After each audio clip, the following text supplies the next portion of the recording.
Allez, bonjour à toutes et à tous, très heureux de vous retrouver. Je fais une émission ce matin parce qu'il me semble extrêmement nécessaire de parler enfin de l'euro-dollar. Puisque donc on atteint des niveaux assez intéressants à moyen, long terme. Donc on va évidemment couvrir les différents time frames, faire ça correctement pour pas mélanger tout et n'importe quoi.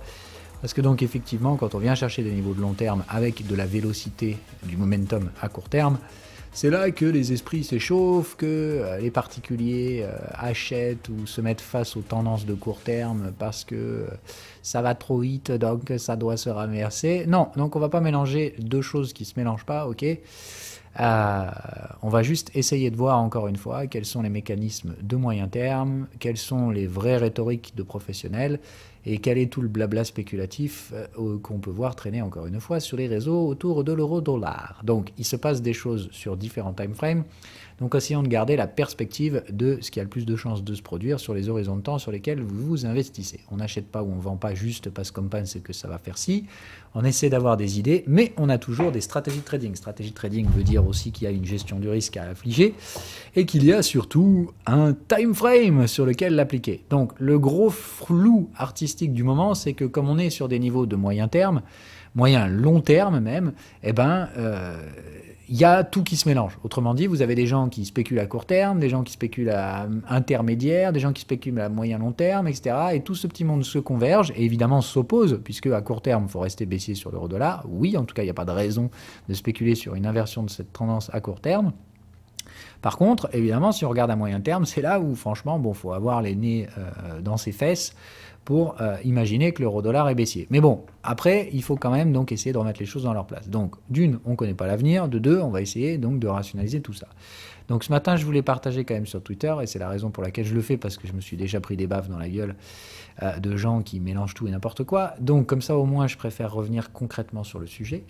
Pourquoi je m'oppose à l'euro-dollar? D'une, je ne m'oppose pas aux tendances de court terme, hein, elles sont baissières, etc. C'est juste qu'on arrive sur des niveaux techniques où, pour ma part, je pense que le marché se trompe, concrètement. Et donc, je me positionne avec des niveaux pour amortir la volatilité de court terme, d'invalidation, bien sûr. Et si j'ai tort, j'ai tort. Et puis si j'ai raison, eh bien évidemment, c'est toujours à ce moment-là que le narratif changera. Donc je vous rappelle que l'histoire, on la raconte toujours après, parce que c'est plus facile. Hein. Si on veut avoir raison, eh ben on ferme sa gueule quand ça se passe, et puis on l'ouvre quand on a eu raison. Et on dit je l'avais bien dit, j'avais raison. Voilà. Donc non, hein, moi, mon job c'est pas ça, c'est juste de spéculer dans les marchés correctement et d'essayer d'avoir plus raison que tort, ou en tout cas d'essayer de générer un bénéfice sur le capital. Tout ça, comme on l'a dit, c'est pas alloué à avoir tort ou avoir raison, hein. C'est toute une question de gestion du risque. Si vous risquez 1 pour gagner 5, théoriquement vous pouvez vous planter 2 fois et vous êtes toujours gagnant, hein. Donc c'est pas un problème. Donc il faut quand même faire attention à tout ça. C'est plus complexe que juste chercher à avoir tort ou avoir raison. Bref, donc l'euro-dollar, je voulais vous faire un point à moyen terme, donc parce que j'ai vu pléthore de conneries circuler encore à court terme. Donc on va faire attention à ça. Pourquoi l'euro-dollar a très peu de probabilité quand même d'aller loin? Voilà, on va étudier donc les différents arguments des gens qui, à mon avis, sortent encore des trucs assez fallacieux en ce moment. Donc il y a plusieurs arguments que j'ai vus qui sont franchement purement faux. Donc le premier, c'est la réapparition éventuelle d'un carry trade, c'est-à-dire d'une stratégie arbitragiste qui revient à profiter du différentiel de taux d'intérêt.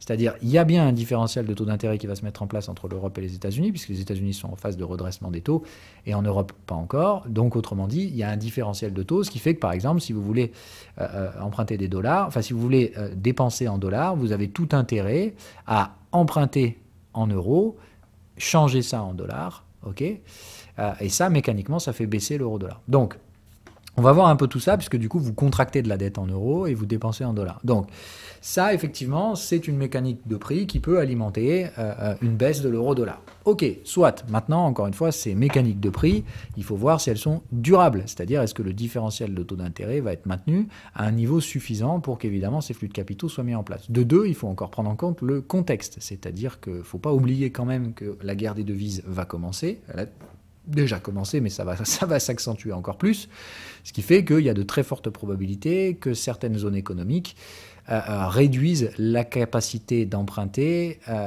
pour un acteur étranger. C'est-à-dire que la base du crédit, normalement, c'est pour produire de la croissance localement, pas pour permettre aux Américains d'emprunter moins cher en Europe avec des taux d'intérêt attractifs et derrière de profiter d'un taux de change favorable. Donc, c'est pas du tout, encore une fois, la logique à moyen terme, c'est de comprendre que tout ça, évidemment, dès que ça va aller dans l'excès, et à mon avis, on n'en est pas loin, des contre-mesures vont commencer à arriver. C'est pas copain-copain, hein, l'économie, il ne faut pas oublier ça.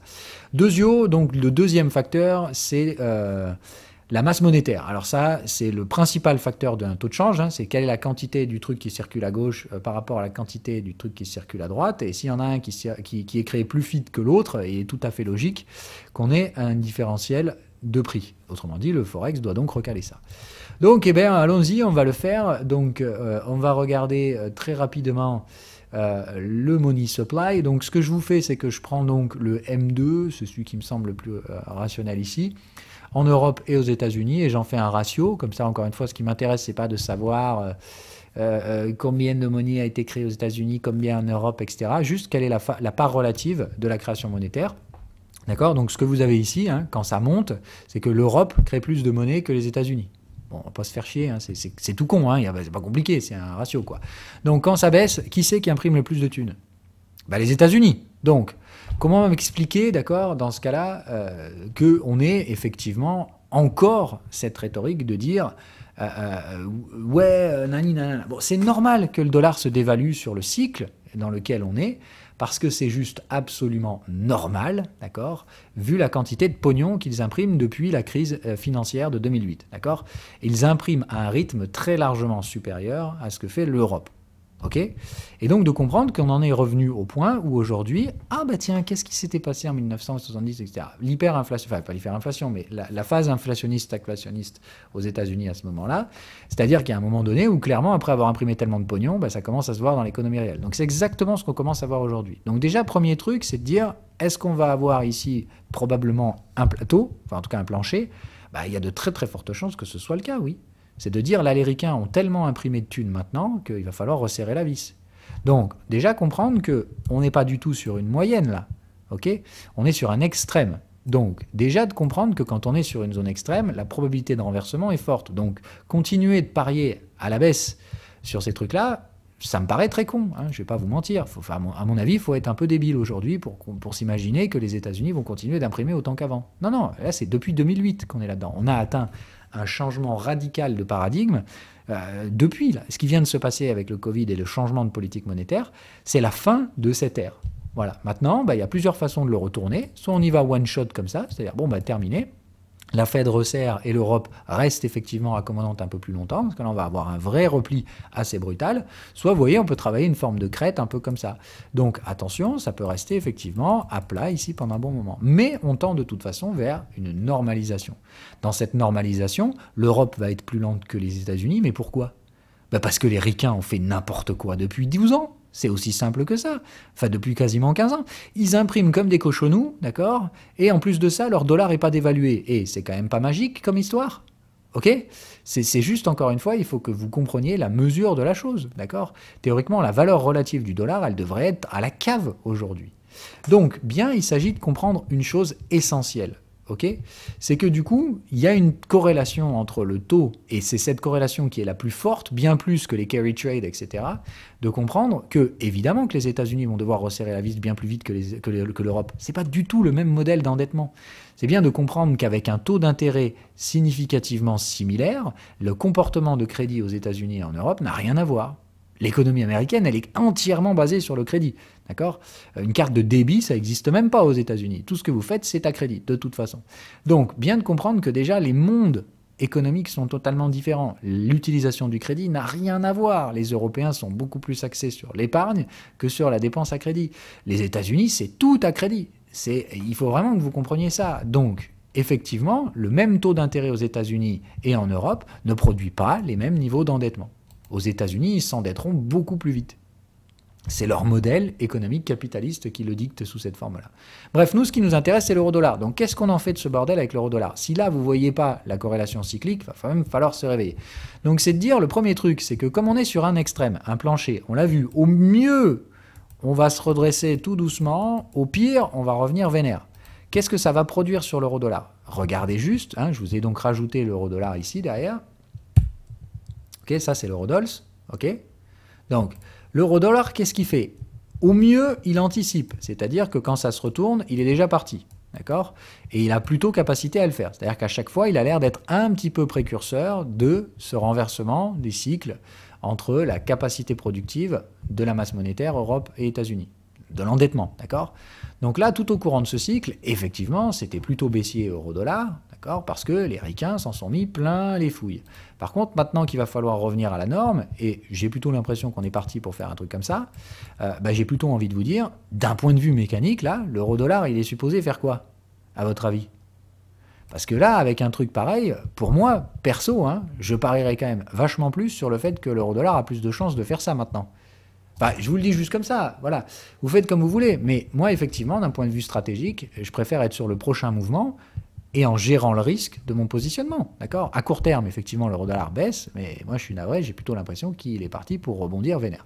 Donc, en plus, là, l'euro-dollar, il n'est pas à jour, parce que ça, on a la donnée une fois par mois. Donc là, à la clôture mensuelle, on est là aujourd'hui, d'accord? On est ici.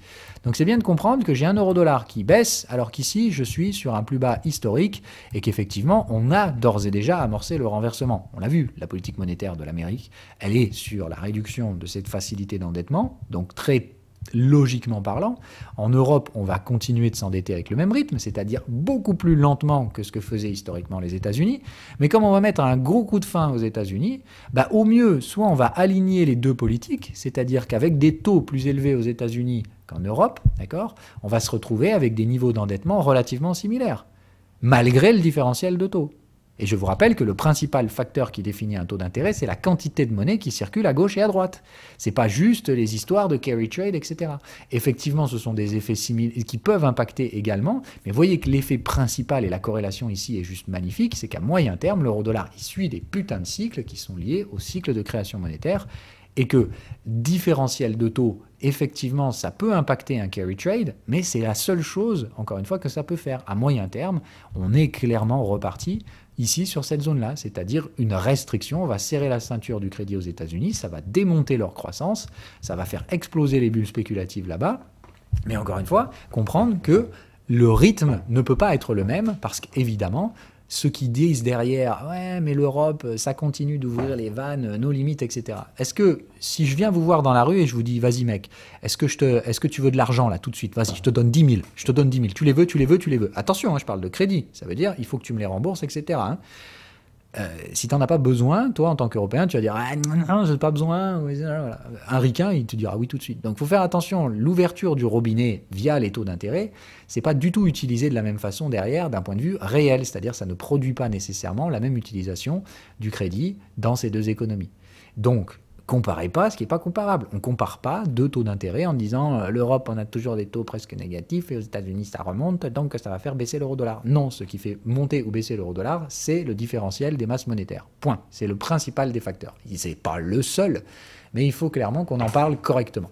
Et ce différentiel de taux ici, il n'y a pas besoin d'avoir fait maths sup, maths spé pour comprendre qu'on est clairement sur un extrême de l'ordre de ce qu'on n'a pas vu depuis pratiquement 50 ans. Donc, clairement, il va falloir commencer à vous réveiller les cocos. Et juste de comprendre que l'euro-dollar, de façon mécanique, il va avoir énormément de mal à aller au sud avec le retraitement qu'il va falloir faire de cette masse monétaire, de ce différentiel de masse monétaire. Il est donc tout à fait logique maintenant de comprendre que ça va probablement se construire non pas par un hyper-endettement européen, c'est pas ça que dit ce graphique, mais probablement un désendettement américain. C'est-à-dire une réduction, effectivement, de la taille de la masse monétaire aux États-Unis. Mais de comprendre que ce que traite l'euro-dollar, d'accord, c'est ça. Ok, cette réduction de la masse monétaire aux États-Unis va probablement alimenter un repli de l'euro-dollar. Et c'est ça qu'il va falloir que vous compreniez, les gars. C'est hyper important. Le narratif à con, là, à la court terme, à la tendance est baissière, on ne se pose pas, je comprends tout à fait. Mon message n'est pas de dire faut se mettre à l'achat parce que l'euro-dollar est irrationnel. C'est juste de dire, pour ma part, la direction moyen terme de l'euro-dollar, c'est 1,40, bien plus que d'aller passer sous la parité. Donc, plus on se rapproche de la zone qui, pour moi, ne sera pas atteinte, la fameuse parité, plus je sais où placer mes gestions du risque. Avec des invalidations, et si j'ai tort, c'est pas grave, c'est comme le WTI pour ma part.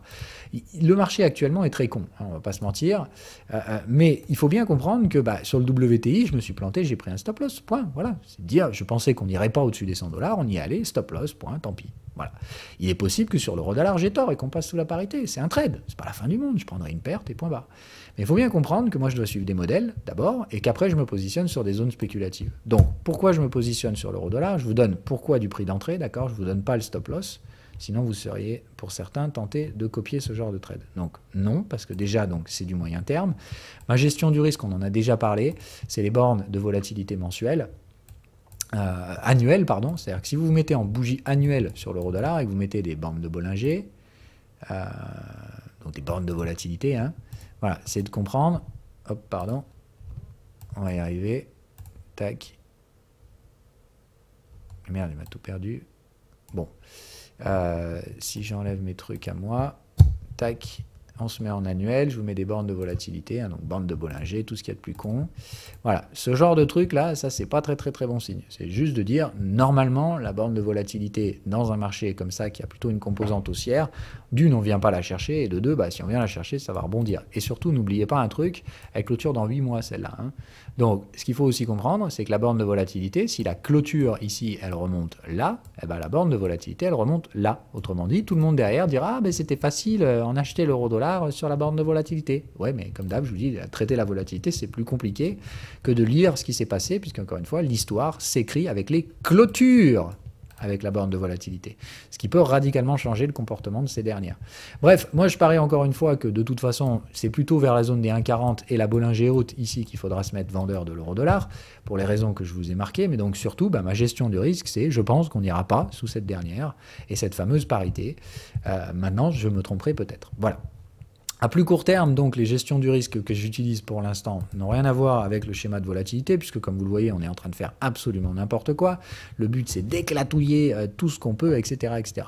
Donc, pourquoi le positionnement ici? Tout simplement, hein, c'est ce que moi je fais souvent, c'est-à-dire que je paye sur des ratios 1 pour 1, et j'ai placé différents niveaux, hein, c'est-à-dire que l'euro-dollar, je l'ai travaillé ici, sur la zone des 1,08, je le retravaille ici, et en fonction de la nature du rebond, je saurai aussi quel est mon prochain niveau, etc. Mais c'est vraiment tout con, hein, je travaille toujours comme ça, quand je positionne sur des niveaux spéculatifs. Donc j'avais des achats à 1,08, je les ai toujours, hein, et j'en remets une pile ici. Je suis aujourd'hui en levier max, ce qui fait qu'il va falloir que je récupère des profits si je veux envisager un nouvel achat plus bas.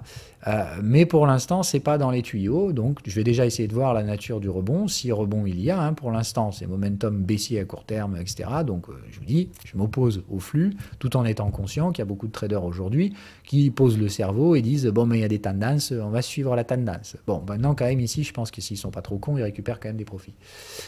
Donc, ratio 1 pour 1 ici, égale, c'est la stratégie la plus con, hein, c'est de dire, hop, je prends le point bas ici, plus haute clôture, je reporte un ratio 1 pour 1, ça me donnait 1,045, j'ai mis un ordre légèrement au-dessus et il est passé ce matin. Donc voilà, euro-dollar, je suis à l'achat, je vais regarder la réponse. Pour l'instant, en termes de signaux techniques, je vois bien que les bears se font un plaisir à démonter tout ce qu'ils peuvent, hein. On est en arrachage littéral du momentum, donc clairement, là c'est de la contre-tendance, qu'on soit clair. Donc je paye sur les excès, là où normalement ceux qui sont dans la tendance baissière doivent récupérer leurs profits, mais encore une fois, c'est un positionnement spéculatif parce que je cherche des signaux mensuels. Voilà. Donc il faut être conscient encore une fois de ce qui se passe, pour ma part, hein, sur le mensuel, on est à moins 118, le momentum est juste hyper vendu, il y a seulement de ça quelques mois on était suracheté, donc vous voyez, moi j'appelle ça le momentum shakeout, c'est juste de dire, je sais qu'il y a un gros range, et que, écoute, moi je t'achète en bas, je vends en haut, et terminé. Voilà, un peu le délire, ce range est mature, et comme je vous l'ai dit, je vise la zone des 1,40, qui comme par hasard se retrouve sur un ratio 1 pour 1, donc voilà, moi mon but ça va être jouer le rebond, jouer la cassure, récupérer les profits et vendre le bébé là-haut, quand évidemment le narratif sera inverse. C'est-à-dire ici on dira les États-Unis c'est de la merde, le dollar c'est tout pourri, c'est la croissance se déplace en Europe ou je sais pas quelle connerie on nous sortira à ce moment-là. Voilà. Hop, hein, donc ne suivez pas les narratifs en forex. Le forex c'est un gros range, donc dans un range si vous écoutez les cons, enfin si vous écoutez les narratifs quand on est sur les bornes, c'est compliqué. Il y a aussi, hein, et je le comprends, l'argument qui serait de dire donc effectivement on est sur la médiane du range et on va accélérer dans la partie basse, et dans ce cas-là, il faudra aller à 0,80. Je comprends encore une fois ce narratif, dans ce cas-là, je prends un stop loss, et ma prochaine zone spéculative se trouvera par là, et je laisserai la tendance baissière à ceux qui auront pris ce pari baissier. On ne peut pas toujours gagner dans le trading, parfois c'est vos opposants qui auront raison, dans ce cas-là, vous les laissez prendre des gains, vous prenez vos pertes, vous regardez votre fierté, et puis on passe à autre chose. Voilà. Donc on fait très attention pour ma part sur le dollar. Je pense encore une fois que les narratifs sont clairement dangereux et il y a pas mal d'arguments qui plaident dans ça. Ne serait-ce que les datas aux États-Unis qui sont complètement pipotées. Enfin tout le monde le sait depuis une décennie, mais ça gêne plus personne.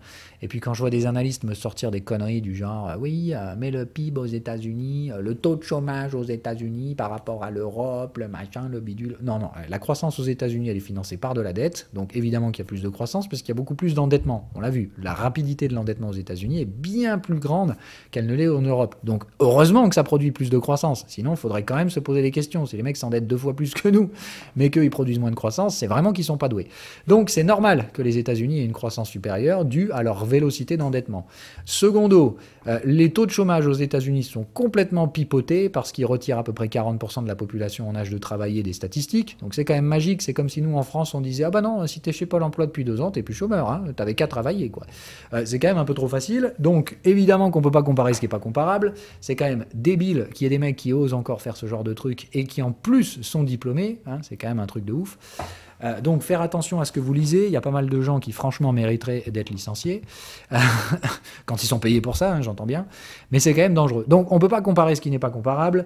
Je ne parle pas évidemment derrière des mesures de l'inflation qui n'ont strictement rien à voir non plus parce que ce qu'on met dans le CPI aux États-Unis et ce qu'on met dans l'inflation mesurée en Europe, c'est pas du tout la même chose non plus. Donc on ne peut pas comparer l'inflation aux États-Unis et l'inflation en Europe. Pire que ça, la nature de la consommation n'est pas du tout la même. Et encore une fois, la nature de l'économie n'est pas la même non plus. La nature des interactions économiques et de l'accès au crédit, enfin, et de la vision du crédit n'a rien à voir en Europe et aux États-Unis. Je ne vous parle même pas de la Chine. Donc, encore une fois, quand je vois des gens me raconter n'importe quoi en ce moment, ça me fait quand même flipper. Donc, regardons les choses en face. Il y a effectivement des taux de change et des effets de change très importants en ce moment entre les États-Unis et la Chine. Mais ce n'est pas du tout la thématique dont on parle aujourd'hui. D'accord ? Donc le dollar vis-à-vis de la Chine, on est aussi sur des zones très importantes et cruciales, mais ça mériterait une vidéo à part entière. Donc déjà, on ne mélange pas tout. Okay ? L'euro-dollar n'a rien à voir avec l'USD CNA, okay ? Ni CNH. Et l'USD Yen, c'est aussi un cas très particulier, mais bien de comprendre. Par contre, hein, quoi qu'il en soit, le narratif aujourd'hui du dollar super fort, etc., va falloir faire gaffe, les gars. Hein. La hausse des taux d'intérêt aux États-Unis, ça va réduire la capacité de l'accès au crédit, mais ça va surtout réduire une seule chose, la capacité de l'accès au crédit du gouvernement.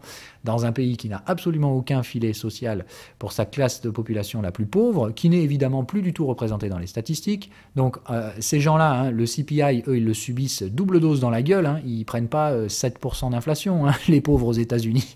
C'est l'essence et la bouffe et le loyer qui sont leurs dépenses de tout le mois. Hein, d'accord ? Et qu'est-ce qu'on fait aux États-Unis ? On enlève la partie volatile, donc on enlève l'essence et on enlève le loyer. Ah bah voilà, donc entre guillemets, on leur enlève toutes leurs dépenses. Donc autrement dit, le poids de l'inflation sur un ménage pauvre aux États-Unis, il est au moins 2 à 3 fois supérieur au CPI, d'accord ? On est proche de 20%, à mon avis, dans la réalité économique pour ces gens-là. Leur salaire n'augmente clairement pas de 20%, donc leur pouvoir d'achat baisse de plus en plus, et on va avoir donc avec la hausse des taux d'intérêt aux États-Unis, une capacité de l'État américain plus faible à pouvoir supporter ces gens-là. Hein, tout simplement, l'État américain aujourd'hui, s'il veut s'endetter pour couvrir encore une fois ses dépenses budgétaires, qu'elles soient pour un soutien, etc., eh ben, ça va lui coûter plus cher. Donc il faut bien comprendre encore une fois que le plafond de la dette aux États-Unis, il va falloir encore une fois le repousser. La charge de la dette augmente en plus, fait qu'il va falloir, on pourra emprunter encore moins. Et ça veut dire qu'encore une fois, l'État américain, qui n'a aucun filet de sécurité pour ses classes les plus pauvres, pourra encore moins dépenser demain avec les taux d'intérêt plus élevés. Et ça a une chose particulière en vérité que ça va produire, c'est des tensions sociales grandissantes aux États-Unis.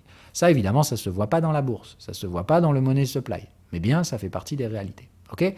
Donc, ceux qui s'amusent aujourd'hui à regarder des datas complètement pipotées pour les comparer de façon complètement fallacieuse, franchement, ça fait un petit peu limite pour des professionnels. Et deuxièmement, encore une fois, la réalité économique diverge largement, d'accord, des statistiques que l'on voit à HEC. D'accord, la réalité, c'est plus complexe que ça. Et l'économie, d'accord, quand elle est simplifiée comme ça et pipotée, il y a bien un moment donné où ça va vous retomber dans la gueule et la baffe, elle fait mal. Donc, on fait attention encore une fois aux États-Unis. Il Il y a beaucoup de poudre de perlimpinpin saupoudrée un peu partout pour faire croire que c'est une économie géniale, etc. Il y a plein de problèmes aux États-Unis, comme il y en a ailleurs, hein, d'accord. Chaque zone économique a ses propres problèmes. Vous ne laissez pas embarquer par les narratifs de l'Europe c'est tout pourri et puis les États-Unis ça a vraiment l'air beaucoup plus chouette. Non, c'est autant la merde là-bas. C'est juste que c'est beaucoup plus facile de parler de ce qu'on connaît autour de nous en tant qu'Européens que de s'imaginer ce qui se passe réellement aux États-Unis. D'accord ? Donc, et puis c'est pas en demandant à un analyste du S&P 500 qui gagne 4 ou 5 fois plus que la classe moyenne aux États-Unis de parler de la réalité physique de ce qui se passe dans 70% de la population aux États-Unis qui, elle, est en train franchement de se faire dégommer très largement son pouvoir d'achat. Et l'inflation, elle peut très difficilement la supporter. Donc, soyons encore une fois relativement réalistes, les thématiques de l'inflation aux États-Unis vont peser très lourd dans les prochaines élections présidentielles. Et peu importe la couleur du prochain président des États-Unis, ni même celui actuellement, hein, la capacité d'endettement, donc la capacité à supporter la consommation de la population, elle vient de se réduire avec la hausse des taux d'intérêt. Voilà la réalité. Donc, c'est pas bien brillant aux États-Unis non plus. Mais encore une fois, on peut cacher tout ça via des statistiques pipotées, mais ça va finir par se voir, par une baisse de la consommation des ménages. Parce que si vous avez d'un côté de l'inflation, hein, la hausse des prix, et de l'autre côté les salaires qui ne montent pas ou qui montent moins vite, votre pouvoir d'achat baisse. Si le pouvoir d'achat baisse, la consommation du ménage baisse, à moins qu'elle soit supportée via des stimmy checks, etc. Mais ça ne va plus être possible, parce qu'avec la hausse des taux d'intérêt, la dépense gouvernementale va devoir se réduire. Autrement dit, il y a moins d'argent qui va devoir être distribué par l'État, avec des gens qui reçoivent moins d'argent, dû au différentiel entre l'inflation et la hausse de leur salaire. Et ça, si vous croyez que ça va produire de la croissance, il va falloir revoir vos produits en croix. C'est juste mécaniquement impossible. Donc évidemment que l'économie américaine, elle va ralentir, et que il va falloir réussir à maintenir un accès au crédit tangible pour pouvoir soutenir une croissance. Sinon, c'est la récession aux États-Unis, hein, il ne faut pas se mentir. Donc, si vous vous imaginez que la Fed va remonter les taux à 5, 6%, etc., c'est pas possible. Si elle fait ça, elle plonge l'économie en récession. Donc, bien comprendre qu'il va falloir jongler aux États-Unis dans un flou artistique où il faut freiner la demande tout en maintenant un niveau d'accès au crédit suffisant pour générer de la croissance. Parce que leur économie, elle dépend intégralement, enfin 80% de la consommation aux États-Unis. Donc, on ne peut pas laisser une majeure partie de la population devenir plus pauvre et réduire sa consommation, sinon, ça va être le plongeon au niveau du PIB américain. Ok ? Voilà, au moins j'espère qu'aujourd'hui vous savez un peu tout. Je viens de pas de dire que les États-Unis c'est de la merde et que le reste du monde c'est mieux. Je veux juste dire qu'en ce moment c'est la merde un peu partout, pour tout le monde, parce qu'on mange les effets collatéraux de la crise du Covid. On a repoussé cette merde de 2 ans. Aujourd'hui on va manger les conséquences économiques via l'inflation, etc. Comment les différentes banques centrales vont réagir, c'est extrêmement plus complexe que ce que vous pensez. Et surtout, encore une fois, les mécaniques de taux de change n'ont rien à voir avec la facilité d'accès au crédit. Encore une fois, c'est la réalité du crédit qui est importante dans le taux de change. Quel est réellement le crédit qui est contracté, pas la capacité à. D'accord ? C'est pas le taux d'intérêt qui définit l'euro-dollar. C'est stupide. La seule chose sur laquelle les taux d'intérêt peuvent influer sur un taux de change, c'est s'il y a mise en place d'un carry trade, c'est-à-dire le fait de contracter des dettes dans une autre devise pour investir dans sa devise locale. Ça, effectivement, ça peut être mis en place. Le carry trade le plus connu, c'est celui de l'USD-Yen, dû à l'énorme différentiel de taux qu'il y a eu dans les dernières années. Mais je ne vais pas aborder ce sujet-là, sinon, là encore, il faudrait un quart d'heure de plus. Donc, au moins, j'ai essayé de dégrossir la principale des choses. Donc, encore une fois, une idée, même si elle est logique et qu'elle paraît belle sur le papier, etc., ça reste de toute façon une idée. Elle peut se planter. Par contre, l'application de cette idée, la stratégie de trading, doit être associée à une gestion du risque, etc. etc. Okay ? On se positionne sur des zones spécifiques avec des gestions du risque, des invalidations, etc. Et si on a tort, on accepte d'avoir eu tort. Ça vaut pour l'USD, WTI, etc. Okay ? Je ne suis pas un génie du trading, j'ai de bonnes idées, mais encore une fois, de temps en temps, je me prends une baffe et j'accepte de la prendre. Voilà. Donc l'euro-dollar, pourquoi je me positionne, sur quelle unité de temps, ce que je vise, je vous l'ai dit, c'est vers la zone des 1,40, là où je pense que justement la mécanique devrait s'inverser à moyen terme, parce qu'on a aussi plein de problèmes en Europe et que ça ne va pas du tout s'améliorer non plus chez nous. Mais en attendant, je pense qu'il y a plus de problèmes à court terme à gérer aux États-Unis, parce qu'il va falloir revenir à la réalité après 20 ans de manipulation de chiffres grotesques et encore une fois un endettement sur le cycle économique actuel qui est hors norme par rapport aux États-Unis. Qui est juste, voilà, c'est absolument fou furieux l'endettement qu'on a connu sur ce cycle, dû évidemment à la nature de la crise de 2008. Mais par contre, voilà, faut être quand même rationnel. D'accord? La crise aux États-Unis, elle n'est pas encore arrivée, elle arrive dans les prochaines années et elle va faire mal. Et ça, normalement, les taux d'intérêt devraient, les taux de change devraient commencer à l'anticiper, puisque comme on l'a vu, on est probablement sur un plancher. Cette zone peut être travaillée pendant encore 1-2 ans, hein, soyons réalistes, mais normalement, il y a un moment donné où le taux de change, normalement, anticipe les modulations d'accès, les modulations d'amplification des masses monétaires, comme on l'a vu, et on est sur un extrême qui sera très probablement renversé au courant des prochaines années. Donc voilà le trade que je prends, hein, c'est de l'euro-dollar, c'est du multi-annuel. Je pense clairement que les zones d'objectifs que j'ai en tête seront difficilement atteintes avant 2025-2026. Mais par contre, encore une fois, à court terme, je pense qu'on est sur des zones sur lesquelles mettre en place ces stratégies me semble jouable. Évidemment, le flux de court terme, hein, je ne suis pas en train de me positionner pour essayer de jouer des rebonds de l'euro-dollar horizon de 3 jours. Hein, voilà. On est donc pour l'instant passif. Et bien de comprendre que vous allez devoir payer des swaps de taux d'intérêt tous les soirs si vous vous positionnez sur l'euro-dollar. Okay, donc attention encore une fois chez quel broker vous faites ça. Il y a des brokers qui mark up le taux, etc. Bref, donc si vous voulez réellement trader ça sur un compte de trading avec des montants significatifs, je vous conseille d'aller voir un conseiller financier. Voilà, c'est surtout si vous tradez en marge, comme c'est le cas pour moi. Hein, il faut vraiment faire attention à ça pour que ce soit fait correctement. Le forex, c'est pas aussi simple que ça. Donc encore une fois, attention à pas appliquer des stratégies de trading juste parce que vous voulez appuyer sur des boutons, etc.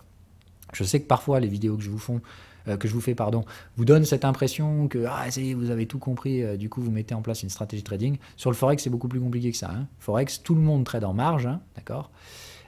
Donc la marge, ça a un coût, et quand il y a un différentiel de taux d'intérêt, plus le différentiel augmente, plus vous allez devoir payer de frais overnight. Maintenant, bon, en l'occurrence, moi je pense que le jeu en vaut clairement la chandelle. Voilà, allez, bye bye.